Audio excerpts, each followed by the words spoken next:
Hi hello friends, welcome to our channel. It's me Lakshmi. ఎలా ఉన్నారు? బాగున్నారా? నేనైతే సూపర్ ఉన్నానండి. మీరు కూడా బాగున్నారని అనుకుంటున్నాను. అందరికీ తొలి ఏకాదశి శుభాకాంక్షలు అండి. తొలి ఏకాదశి అంటే ఏంటి అన్నది ఈ వీడియోలో అయితే చూద్దాము.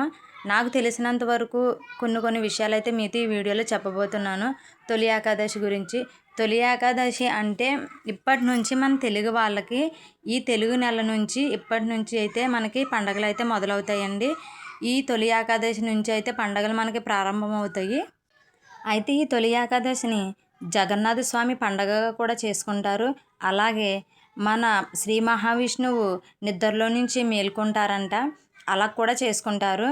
అంటే తొలి ఏకాదశి నాకు తెలిసినంత వరకు మా అత్తయ్య గారు చెప్పడం అయితే తొలి ఏకాదశి జగన్నాథ స్వామి గారిని నిద్రలో నుంచి అయితే లేపుతారంట. అలాగే మీకు జగన్నాథ స్వామి తెలిసే ఉంటుందండి అందరికీ. అయితే ఆ జగన్నాథ స్వామి పండగ ఈ తొలి ఏకాదశి రోజు జరుపుకుంటారంట. నాకు పెళ్ళైన కాడి నుంచి అయితే మా అత్తయ్య గారు చెప్తారు నాకు.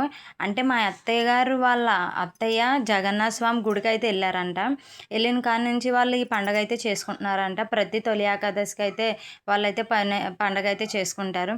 అయితే ఈ తొలి ఏకాదశి మా ఊర్లో మా సైడ్ అయితే మాత్రం కొంతమందికే ఉంటుందంట. కొంతమందిలో మేము కూడా ఉన్నాము.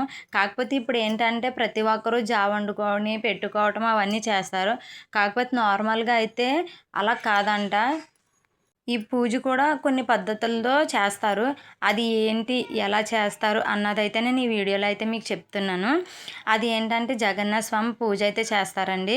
జగన్నాథ స్వామి పూజ అయితే ఎలాగంటే ఈ సంవత్సరం అయితే మాకు చేసుకోవడానికి వీలు అవ్వలేదు. అందుకని చెప్పేసి నేను పూర్తిగా అయితే మీకు వీడియో అయితే చేసి పెట్టలేదు. నార్మల్గా అయితే చేసి పెట్టాను అంతే. ఎందుకంటే కొంచెం మాకు కొన్ని అడ్డంకుల వల్ల మేమైతే ఈ పూజ ఎప్పటిలాగైతే చేసుకోలేకపోయాము.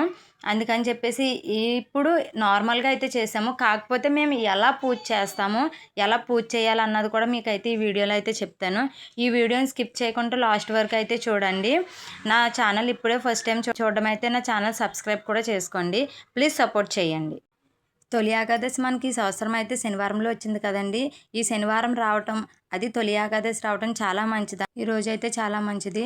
అందుకని చెప్పేసి నేను ఫస్ట్ మామూలు దీపారాధన అయితే చేసుకుందామని చెప్పేసి మన పిండి ప్రమిదలు అయితే చేసుకుంటున్నాను. కుదిరిన వాళ్ళు 7 ప్రమిదలు చేసుకోండి. నేనైతే మాత్రం 2 ప్రమిదలు చేసుకున్నాను. 2 ప్రమిదలకి వెంకన్న బాబు నామాలు అయితే పెట్టుకున్నాను. ఎందుకంటే శనివారం తొలి ఏకాదశి వచ్చింది కాబట్టి ఫస్ట్ వెంకన్న బాబుని అయితే పూజించాను. నేను చేసిన తప్పు ఏంటంటే మీరు మాత్రం ఇలా చేయకండి.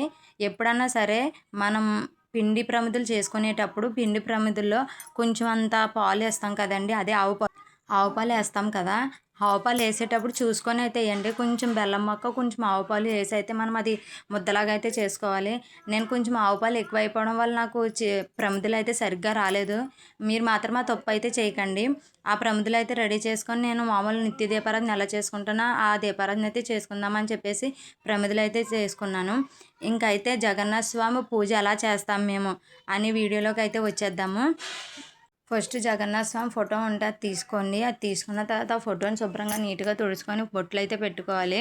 పెట్టుకున్న తర్వాత శుభ్రంగా ఆ అలంకరణ అయితే చేసేవాలి. జగన్నాథ స్వామికి మొత్తం అలంకరణ పూలతోటి వాటితోటి అలంకరణ అయితే చేసేవాలి. నా ఓపిక తగ్గట్టు నేనైతే అలంకరణ చేసుకున్నాను. మీ ఓపిక తగ్గట్టు మీరైతే అలంకరణ చేసుకోండి. అయితే ఈ పూజకి మేమైతే మాత్రం చెరువుకి వెళ్ళి, చెరువు నుంచి మట్టికొండ ఉంటుందండి మాకు. మట్టికొండ ప్రతి సంవత్సరం ఒక్కొక్క మట్టికొండ అన్నది కొంటారు మా వాళ్ళు. మట్టికొండ అయితే కొనుక్కోవాలి. ఆ మట్టికొండ కొనుక్కొని దాన్ని శుభ్రంగా అయితే కడుక్కోవాలి. కడుక్కున్న తర్వాత ఆ మట్టికొండతో చెరువుకి వెళ్ళి చెరువు వాటర్ అయితే తెచ్చుకుంటాము. చెరువు లేని వాళ్ళు ఏం చేస్తారంటే పైపులు అవి వస్తాయి కదా, అవి వాటర్ అయితే పట్టుకుంటారు. ఏదన్నా సరే జగన్నాథ స్వామికి మనం వాడేది ప్రతిదీ అప్పుడు కొన్నదే, అప్పుడుదే అయ్యి ఉండాలి. వాటర్ అన్నా సరే అప్పుడువే అయ్యి ఉండాలి. మనం అందులో బెల్లం ఇవ్వనండి, ఏదన్నా కొత్తది మనం వాడలేనిది అయితేనే వాడాలి. మేము మట్టికొండ అయితే శుభ్రంగా కడుక్కొని అయితే పక్కన పెట్టుకుంటాము ఎప్పుడూను. అది పక్కన పెట్టుకున్నాక దాంతో అయితే నీళ్లు నిండుగా పెట్టుకుంటాము. జగన్నాథ స్వామికి జావ అయితే వండాలండి. మెయిన్ వచ్చేది జావే. అది మట్టికొండతో వండుతాము. ఈ సంవత్సరం మేమైతే మట్టికొండ పెట్టకూడదని చెప్పేసి మట్టికొండ అయితే పెట్టలేదు. మట్టికొండ పెట్టకుండా మామూలు ఇంట్లో ఉన్న గిన్నెతోనే అయితే జావ అయితే వండేసాము. అలాగే బూర్లు, గారెలు అయితే వేయాలి.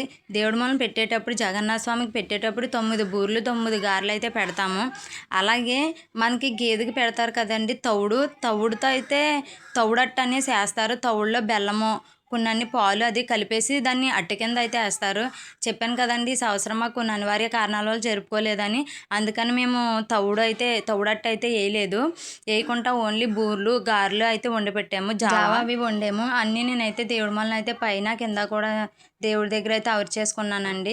పిండి దీపాలు నేను చెప్పాను కదండి, పై దేవుడి దగ్గరే పెడతానని చెప్పేసి, అలాగే పై దేవుడి దగ్గర అయితేనే పెట్టాను పిండి దీపాలు.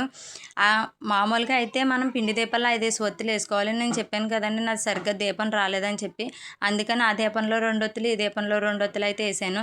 మా అత్తయ్య అయితే బూర్లు గారెలు పరవాన్నం ఇవన్నీ మా అత్తయ్య గారు వండేశారు. నేనైతే మా అత్తయ్యకి కావాల్సిన పిండి అది రుబ్బేసి ఆవిడకి అయితే అందించేసాను.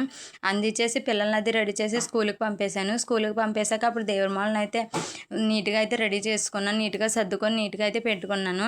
నీట్గా సదిరైనా సరిగ్గా ఇంకా బాగా సదరొచ్చా, ఇంకా బాగా పెట్టుకోవచ్చు, ఇంకా బాగా అలంకరణ చేయొచ్చు, ప్లీజ్ కామెంట్ చేసి అయితే చెప్పండి.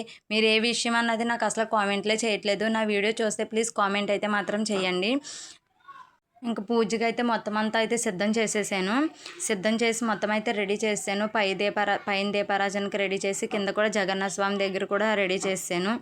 అవునట్టు మీకు జగన్నాథ స్వామి కథ తెలుసండి? నాకైతే చిన్నగా తెలుసు, మరి అది కరెక్టో కాదో కూడా తెలీదు. కాకపోతే జగన్నాథ స్వామిది అయితే మా అత్తయ్య చెప్తుంది కథ అయితేనది. అది ఏంటంటే, జగన్నాథ స్వామికి ఒక చెల్లి ఉండేదంట. ఆ చెల్లి అసలు వాళ్ళకి ఏమీ ఉండేది కాదంట ఇంట్లో. అదిని ఉండకపోతే ఒకరోజు జగన్నాథ స్వామి ఇంటికి వాళ్ళ చెల్లి వెళ్తుందంట. వాళ్ళ చెల్లి వెళ్తే జగన్నాథ స్వామి ఇంటి దగ్గర ఉండడంట. ఇంటి దగ్గర ఉండకపోతే జగన్నాథ స్వామి భార్య ఉంటుందంట. భార్య ఉంటే అప్పుడు జగన్నాథ స్వామి భార్య దగ్గరికి వెళ్ళి, వదిన ఇంట్లో నాకు వండుకోవటానికి బియ్యము లేవు, ఏమీ లేవు, నాకు కొన్ని బియ్యం ఇస్తావా, ఒక తోడు బియ్యం ఇస్తావా అని అడుగుతుందంట వాళ్ళ చెల్లి. అడిగితేని వాళ్ళ వదిన అంటదంట, సరే అయితే ఇంకో బియ్యం తీసుకో అని చెప్పి ఒక తోడు బియ్యమును కొంచెం తోటకూర ఇస్తుందంట. తోటకూర ఇచ్చి ఆవిడ వెళ్ళింది, సాయంత్రం పూట వెళ్ళిందంట. సాయంత్రం పూట వెళ్ళి అడిగితే సాయంత్రం పూట ఇస్తుందంట. సరే అయితే ఇవిగో తోడు బియ్యము తోటకూర కట్ట అని చెప్పేసి ఆవిడ చేతిలో పెట్టి, ఇవి ఇప్పుడు ఎలాగైతే పట్టుకెళ్తున్నావో పొద్దున్నే తెల్లవారుగట్లే నాకు తెచ్చి ఇచ్చే అని చెప్పేసి అని అంటదంట. ఎవరు? జగన్నాథ స్వామి భార్య. సరే అలా అన్నదని చెప్పేసి తోటకూర కట్ట బియ్యము పట్టుకొని ఇంటికి ఏడ్చుకుంటూ వెళ్ళిపోతుందంట వాళ్ళ చెల్లి. ఇంటికి ఏడ్చుకుంటూ వెళ్ళిపోయాక పొద్దున్నే లేవగానే తెల్లరగట్లే పట్టుకొని ఆ తోటకూర కట్టన బియ్యం పట్టుకొని ఇంటికి వచ్చేస్తుందంట అన్నీ దగ్గరికి వస్తే ఈ లోపు జగన్నాథ స్వామి దారిలో ఎదురయ్యి, ఏంటమ్మా చెల్లమ్మ ఇలా వచ్చావు, దారి తప్పు వచ్చావు ఏంటంటే, అన్నయ్య ఇలా వదిన బియ్యము తోటకూర కట్ట నాకు ఇచ్చింది, నాకు రాత్రి గట్లే పట్టుకెళ్ళి తెల్లారగట్లే తెచ్చి ఇచ్చే అని చెప్పింది. ఎందుకులే మళ్ళీ నేను వండుకుంటే ఎక్కడి నుంచి తెచ్చిస్తానని చెప్పి నేను రాత్రి వండుకోకుండా ఇప్పుడైతే పట్టుకొని వచ్చేసాను అని చెప్పేసి అన్నయ్యతో చెప్పి అయితే ఏడుస్తూ బాధపడుతుందంట. అలా బాధపడిన తర్వాత అలా చెల్లి ఏడుపు చూడలేక జగన్నాథ స్వామి, సరే అమ్మ నువ్వు ఏడవకు, నీకు ఏం కావాలో కోరుకో, నీ కోరిక నేను తీరుస్తానంటే వాళ్ళ చెల్లి అంటదంట, నీలాంటి భర్త నాకు కావాలన్నయ్య అని అంటదంట. అదేంటి చెల్లి, నేను నిన్ను కోరుకోమంటే నువ్వు నన్నే కోరుకున్నావా అని చెప్పేసి జగన్నాథ స్వామి వాళ్ళ ఆవిడతో అంటాడంట, మీ అమ్మ వాళ్ళు ఊరు అయితే నిండిపోయింది, నిన్ను పందుగొద్దులు అయితే ఏరికి రమ్మన్నారు మీ అమ్మ వాళ్ళు, వెళ్ళి ఏరికిరా అంటే ఎప్పుడు ములిగింది ఏం ములిగిందని ఒక్క మాట కూడా అని చెప్పకుండా మొత్తం తట్టపట్టుకొని వాళ్ళ జగన్నాథ స్వామి భార్య అయితే పందుగొద్దులు ఏరుకోవడానికి అయితే వెళ్తుందంట. అలా వెళ్ళి వచ్చేసాక అప్పుడు జగన్నాథ స్వామి ఏం చేస్తారంటే ఆయన 2 కాళ్ళు నరికేసుకుంటారంట. ఎందుకంటే ఏ చెల్లి కోరలేని కోరిక వాళ్ళ చెల్లి కోరింది కదా అని చెప్పేసి 2 కాళ్ళు నరికేసుకుంటాడంట. నరికేసుకొని వాళ్ళ చెల్లిని తన తొడపైన అయితే కూర్చోబెట్టుకుంటాడంట. అందుకని చెప్పేసి జగన్నాథ స్వామిని మొండు జగన్నాథుడు అని కూడా అంటారు. మొండు జగన్నాథుడు అని అందుకే ఆయనకి పేరు వచ్చింది. చెల్లిని తొడ మీద కూర్చోబెట్టుకుంటాడంట. ఈ లోపు భార్య వస్తుందంట. భార్య వచ్చి ఏమైంది, నన్ను ఎందుకు పంపేసేవా అని అంటే, ఇలా నన్ను ఎందుకు పంపేవో అని అడిగిద్దంట. అడిగితే నా చెల్లి వచ్చి నిన్ను బియ్యం అవి అడిగితే నువ్వు సాయంత్రం పట్టుకెళ్ళి పొద్దున్నే తెచ్చాను అన్నావంట. నీ తల్లిదండ్రికి ఆపదొచ్చిందని చెప్తే నువ్వు ఇంచు కూడా ఆలోచించకుండా పందుగొద్దులు ఎందుకు అని అడగకుండా నువ్వు పందుగొద్దులు ఏరడానికి అయితే వెళ్ళావు. నీ వైపోళ్ళు అయితే ఒకటి, నా వైపోళ్ళు ఒకటా అని చెప్పేసి నాకు ఇంక నువ్వు వద్దు అని చెప్పేసి అని అంటాడంట జగన్నాథ స్వామి. ఈ కథ అయితే నాకు తెలిసింది. మీకు ఇది కాదు ఇంకా వేరే కథ ఏదన్నా ఉందంటే నాకు కామెంట్ చేసి అయితే చెప్పండి. ఎలా ఉంది కథ? బాగా చెప్పానా? ఇంకా బాగా చెప్పచ్చా? అది కూడా కామెంట్ చేసి చెప్పండి. అయితే ఇంకా వీడియోలోకి వచ్చేస్తే శుభ్రంగా మొత్తం గడపను కూడా నేను నీట్గా అయితే చేసుకున్నాను. నీట్గా కడుక్కొని నీట్గా పసుపది రాసుకున్నాను. మన ప్రతి పండగకి మన గడపని అయితే పూజించుకోవాలండి. గడప కూడా మనకు లక్ష్మీదేవితో సమానము. గడపను కూడా పూజించుకోవాలి. నీట్గా పసుపది రాసి పెట్టుకొని గడపను పూజించుకోవాలి. అంత నీట్గా చేసుకుంటే ఇల్లు అసలు లక్ష్మీదేవి వస్తున్నట్టు అనిపిస్తుంది మనకు. అలాగా మనం పసుపది రాసుకొని నీట్గా పెట్టుకుంటేనే. ఇంకా పూజ విషయానికి వచ్చేస్తే మా వారిని అయితే బతిమాలి పూజకి తీసుకొని రావాల్సి వచ్చిందండి. ఆయన ఏంటో అస్సలు పూజ అంటే అసలు ఏంటో ఆయనకి ఇష్టం ఉండదు. చాలా కష్టం ఆయన చేత పూజ అయితే చేయించడం. ఈరోజు ఎలాగన్నా సరే మా అత్తయ్య నేను ఒకటే అనుకున్నాం, ఈరోజు ఎలాగన్నా ఆయన చేత పూజ చేయించాలని. ఎలాగైతే బతిమాలి తీసుకొచ్చి ఆయన చేత ఒక పిండి దీపం, నేను పిండి దీపం అయితే వెలిగించేసాను. వెలిగించేసి ఇద్దరం అయితే దీపారాధన చేసుకున్నాము. ఆయన అయితే వెళ్ళి కొబ్బరికాయ కూడా కొట్టారు. కొబ్బరికాయ కొట్టి తెచ్చి వెళ్ళి పెట్టారు. ఈరోజు మాత్రం చాలా హ్యాపీ అండి. ఎందుకంటే ఆయన చెప్పగానే పూజ అయితే చేసుకున్నారు వచ్చి. అంటే ఎప్పుడు ఆయనకి పూజ చేసుకుంటారు కానీ అంత ఇంట్రెస్ట్ చూపించరు పూజ విషయంలోని. అలాగని దైవభక్తి లేదని మాత్రం కాదు, దైవభక్తి కూడా ఉంది, కాకపోతే ఆయనకి ఇష్టం ఉండదు అంతే. అయితే పైన దీపారాధన చేసుకున్నారు కదా, కింద కూడా చేసుకోండి అంటే కింద నేను చేసుకోను, మా అమ్మ నువ్వు చేసుకోండి అని అన్నారు. కాదండి పైన చేసుకున్నారు కరెక్టే, కింద జగన్నాథ స్వామి కదా, కింద కూడా చేసుకోండి, పైన అత్తయ్యకి అయితే నేను ఒక దీపం ఉంచాను అని చెప్పేసి అన్నాను. అందుకేనండి నేను పైన ఇద్దరం చేసుకున్నాము, కింద ఇద్దరం చేసుకున్నాము. అలాగే మా అత్తయ్య గారికి కూడా ఒక దీపం అయితే ఉంచేసాను. నీట్గా అన్ని అలంకరణ చేసేసుకున్నాక ఆయన అయితే స్నానం చేసి వచ్చామని ఇద్దరం కలిసి దీపారాధన చేసుకున్నాం. ప్రతి పండగకి హస్బెండ్ అండ్ వైఫ్ కలిసి దీపారాధన చేసుకుంటే ఆ ఇల్లు అసలు చాలా కలకల్లాడుతూ ఉంటుందండి. ఇల్లు కన్నా ఎక్కువ భార్యల మనసు అయితే చాలా హ్యాపీగా ఉంటుందండి. ఎందుకంటే భర్తతో కలిసి దీపారాధన చేసుకుంటే ఆ హ్యాపీనెస్సే వేరు. మనకి ఈ పూజలు చేయటంలో ఉండే ఇంట్రెస్ట్ అవి చేయాలి ఇవి చేయాలని ఉండదండి నాకైతే అసలు. నా భర్తతో కలిసి ఒక్క దీపం వెలిగించుకున్నా నేను చాలా హ్యాపీగా ఫీల్ అవుతాను. నాలాగే మీరు కూడా ఉన్నారా? ఉంటారండి. నాలా చాలామంది వైఫ్స్ అయితే ఉంటారు. ఎందుకంటే మన పల్లెటూరు మహత్యం అలాంటిది. మనం భర్తకి ఇచ్చే ఇంపార్టెంట్, భర్తకి ఇచ్చే ప్రేమ ఇంకెవరికి ఇవ్వలేము కదండి. అందుకనేసే నాకు మా ఆయనతోటి కలిసి దీపారాధన చేసుకోవటం, ఏమన్నా గుళ్ళకి వెళ్ళడం అంటే చాలా ఇష్టం అండి. కాకపోతే ఆయనకి ఏంటో బయట తిరగడం, గుళ్ళకి వెళ్ళడం అయితే తనకి ఎక్కదు, ఇష్టం ఉండదు. అందుకని చెప్పేసి వాళ్ళు ఎలాగన్నా సరే మా అత్తయ్య నేను ఒప్పించి అయితే దీపారాధన అయితే చేయించాము. ఇంకో గుడ్ న్యూస్ అండి, ఈరోజు అయితే గుడికి కూడా తీసుకెళ్తానన్నారు ఆయన.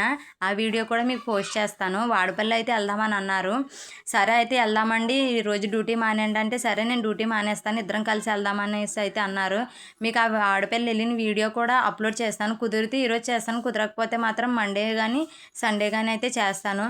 నా వీడియో మాత్రం చూడడం మిస్ అవ్వకండి, ఖచ్చితంగా చూడండి. ఇంకా ఆయన నేను దీపారాధన చేసేసుకున్నాక అయితే అత్తయ్య గారు కూడా చేసేసుకున్నారు. అత్తయ్య గారిని కూడా కొబ్బరికాయ కొట్టేమన్నాను. ఈరోజు మావయ్య గారు అయితే చేలోకి వెళ్ళిపోవడం వల్ల మావయ్య గారు లేరు, లేకపోతే ఎప్పుడు అత్తయ్య మావయ్య కలిసి చేసుకుంటారు. అయితే ఆయన ఒక కొబ్బరికాయ కొడితే అత్తయ్య గారు ఒక కొబ్బరికాయ కొట్టారు. ఇద్దరం కొబ్బరికాయ కొట్టాక నీరాజనం అయితే ఇచ్చేసాము. పైన ఎప్పుడు చేసుకునే దీపారాధన చేసుకున్న దేవుళ్ళకి అలాగే కింద జగన్నాథ స్వామికి కూడా దీపారాధన ఇచ్చేసాను.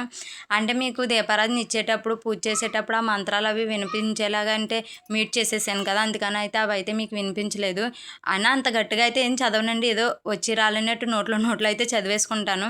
మరీ అంత పూజ చేసే మనం పూజ చేస్తాం కానీ మరీ అన్ని మంత్రాలు అవి అయితే రావు కదండి. అవి కూడా ప్రాక్టీస్ చేస్తాను, ఎప్పటికన్నా అవి మీకు కూడా చూపిస్తాను.